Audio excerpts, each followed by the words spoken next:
आइए Majida Saraswati from Chanakya college of education.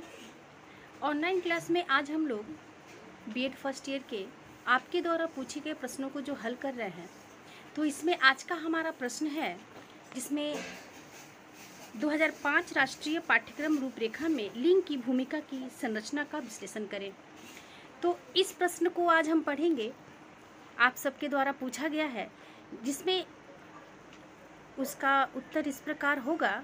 National curriculum framework 2000 निसंदेह national education policy से कई कदम पीछे ही सिद्ध हुआ, क्योंकि एनपीई जो 1986 में शिक्षा की महिलाओं के स्तर में मूलभूत परिवर्तन लाने का कारक माना गया था।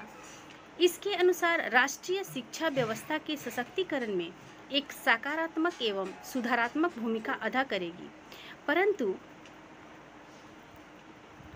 हमें इस प्रगतिशील नीति का प्रभाव पाठ्य पुस्तकों में परिवर्तन के रूप में, सिर्फ आडंबर मात्र के रूप में हम लोगों को ये मिला।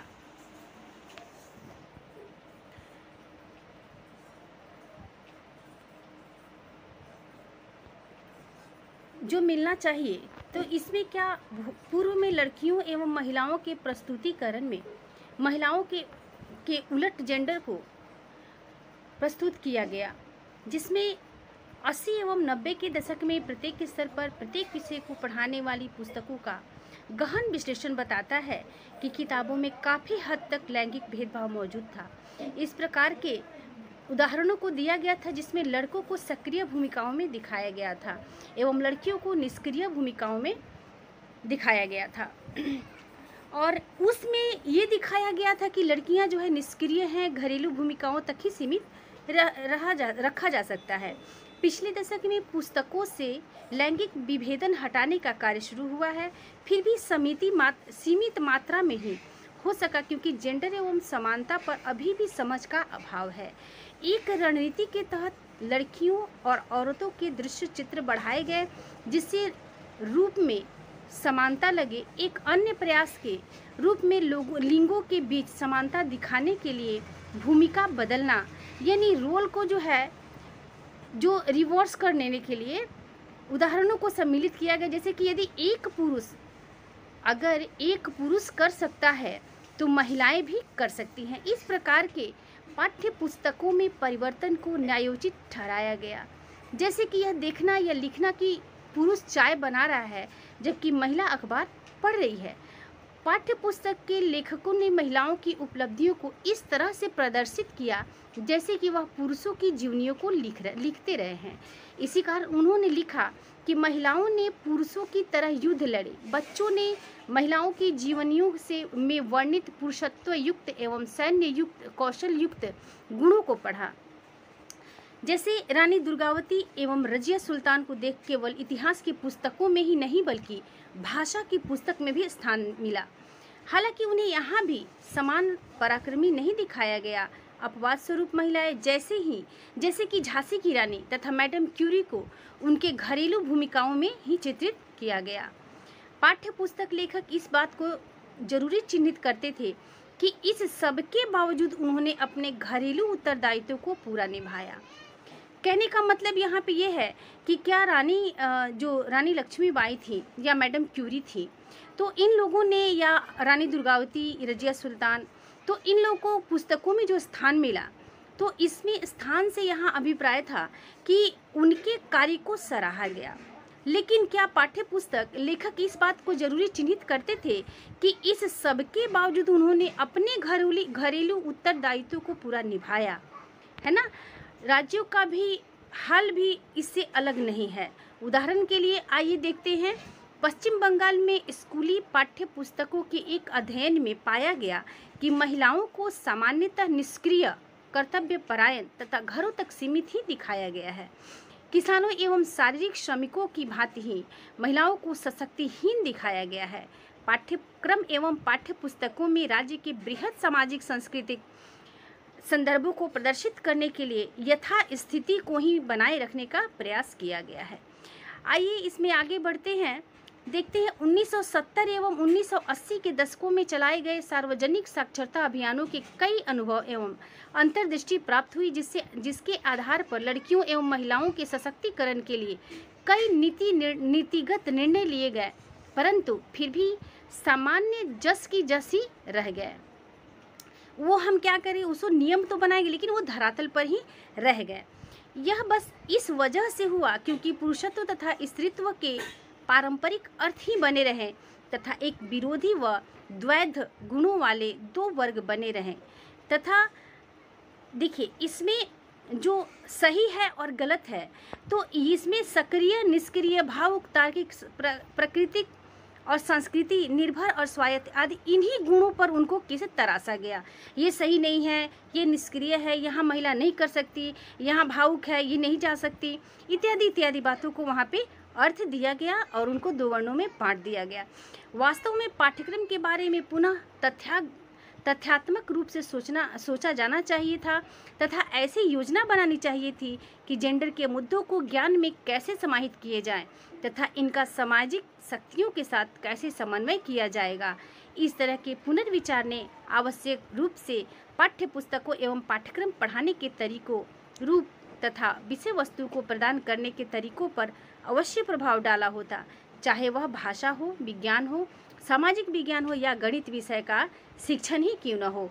तो इस तरह से इसमें जो है पाठ्यक्रम में जो जेंडर विशेष की बात होती है कि 2005 में जो पाठ्यक्रम की रूपरेखा बनाई गई, तो उसमें ये था कि हमें इसमें महिला और पुरुष और बालक दोनों को जो है वो सामान्य शिक्षा दिया जाए। दोनों ही है जो शिक्षा के अधिकारी हैं, सामान्य शिक्षा के अधिकारी हैं और नियमता उन्हें दोनों हर तरह से उनको समान देखा जाए। तो इस पाठ्यक्रम में 2005 से जो हम कार्यरत हुए, तो जो क्रियान्वयन करने के लिए जो लाया गया, तो 2005 से की जो NCERT का जो लागू किया जाने लगा, तो जिसमें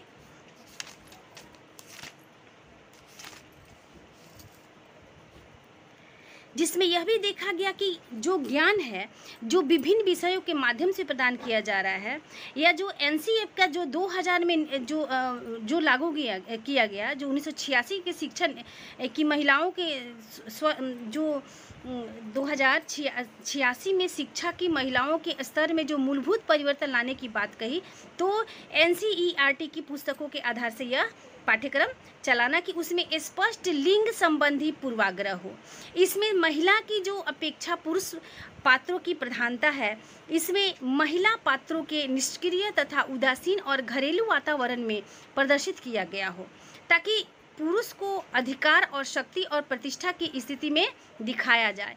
तो इन सभी चीज़ों को जो है वहाँ से, ताकि उसमें जो पाठ्यक्रम लाया जाए, तो जिसमें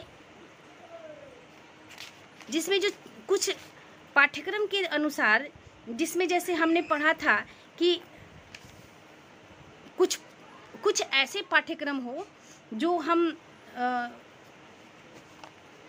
जिसमें जो संरचना किया जाए, तो उस संरचना के अनुसार जो पाठ्यक्रम हो वो कैसा हो। सबसे पहले तो जो पाठ्यक्रम हो उसकी महत्वपूर्ण माना जाता है, क्योंकि पूर्व में ये भी कहा गया कि शिक्षा एक क्या है, स्वदेश्य प्रक्रिया है और यह अपने उद्देश्यों की पूर्ति पाठ्यक्रम के द्वारा ही करती है।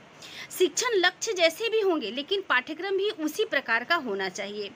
पाठ्यक्रम की चुनौतीपूर्ण लिंग के जो समानता और भूमिका की जो प्रस्तुतिकरण में है, तो उसको जो प्रस्तुत किया गया, तो पाठ्यक्रम की जो अवधारणा और स्पष्टीकरण जो है वो इस प्रकार से किया गया, जैसे कि मान लीजिए कि शाब्दिक अर्थ है। शाब्दिक अर्थ में हम मानते हैं करिकुलम को हम जो लैटिन शब्द में कहते हैं कुरेर, तो कुरेर मतलब जो एक राउंड फिगर में जो आता है, तो इसमें होता है कि जो एक ऐसा व्यक्ति जो हर मैदानी क्षेत्र में सफल हो, जिसमें आपको हर जो सामान्य शिक्षा है वो उसका उत्तरदायी होता है। अब इसमें देखिए कि इसमें कह रहा है कि इसमें क्या जो भूमिका है उसकी संरचना कैसी हो। तो सबसे पहले वो संरचना हो कि पाठ्यक्रम बालकों की अवस्था और आवश्यकता के अनुसार तैयार किया जाए, तो उसमें बालिकाओं को भी मद्देनज़र रखा जाए। तो इन सभी बातों को लेते हुए कि जैसे कि पाठ्यक्रम में जो